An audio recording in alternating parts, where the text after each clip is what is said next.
World Hindu economic forum हा स्वामी विज्ञानंदजी यांनी काढलेली संस्था आहे। दरवर्षी याची कॉन्फरन्स होते। या कॉन्फरन्समध्ये मी या ठिकाणी आलो होतो। जे आपलं हिंदू तत्वज्ञान आहे त्या तत्वज्ञानामधले जे आर्थिक मूल्य आहे त्या मूल्यांवर आधारित अर्थव्यवस्था उभी करायची हे याच्या मागचं तत्व आहे।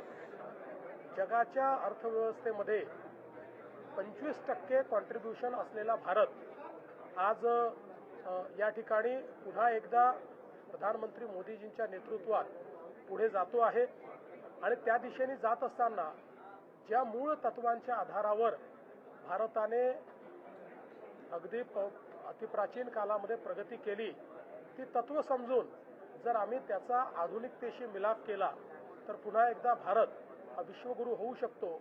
अशा प्रकारच्या फिलॉसॉफीने जगभरातले जे आमचे उद्योजक आहेत त्या उद्योजकांना जोडण्याचं काम या फोरमच्या माध्यमातून होत आहे आणि मला असं वाटतं की एक अतिशय महत्त्वाचं कार्य हा फोरम करतोय। तुम्ही व्यासपीठावर असतानाच एक गुंतवणूक झालेली आहे महाराष्ट्रासाठी। हा मला अतिशय आनंद आहे की बांगड सिमेंट जे देशातली जी सिमेंटच्या क्षेत्रातली एक सर्वात प्रमुख कंपनी आहे, पहिल्या 1-2 मध्ये ज्यांचं नाव येतं, त्यांनी चंद्रपूरमध्ये 2000 कोटी रुपये गुंतवण्याकरता लेटर ऑफ इंटेंट मला या ठिकाणी दिलेला आहे।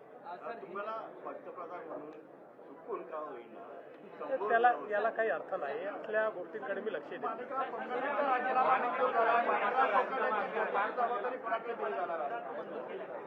माणिकराव कोकाटेंचा राजीनामा मंजूर करण्यात आलेला आहे आणि त्यांच्या खात्यांची जबाबदारी आता अजितदादांकडे देण्यात आलेली आहे। बिबट्या घरात बसलेल्या आहेत, 3 जणांना जखमी केले। त्या संदर्भात लगेच आपली टीम त्या ठिकाणी कार्यरत झालेली आहे।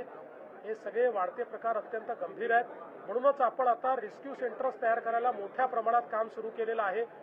बिबटे देखील आपण पकडतो, पण रेस्क्यू सेंटर तयार करून त्याच्यामध्ये बिबटे सोडणं हे आता महत्त्वाचं आहे। त्याकडे अतिशय वेगानं काम चाललेलं आहे। झालं आता सांगितलं।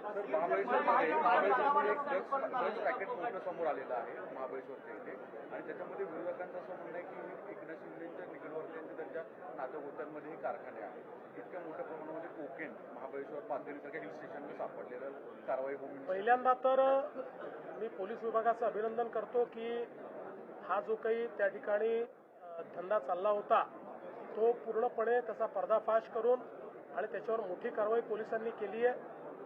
या संपूर्ण प्रकरणामध्ये जाणीवपूर्वक राजकीय दृष्ट्या कुठेतरी उपमुख्यमंत्री एकनाथराव शिंदेजींचं नाव आणण्याचा जो प्रयत्न चाललेला आहे तो चुकीचा आहे, तो निषेधार्ह आहे।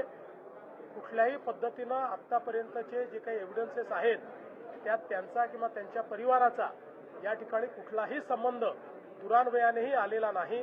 त्याच्यामुळे मला असं वाटतं की कुठेतरी दिशाभूल करून अशा पद्धतीनं बादराने संबंध जोडायचा हे काही योग्य नाही आहे। या संदर्भात पूर्ण चौकशी आम्ही करतो।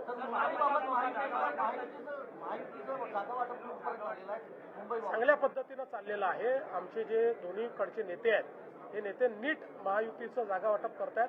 मला असं वाटतं या 2 दिवसात ते पूर्ण होऊ शकतं।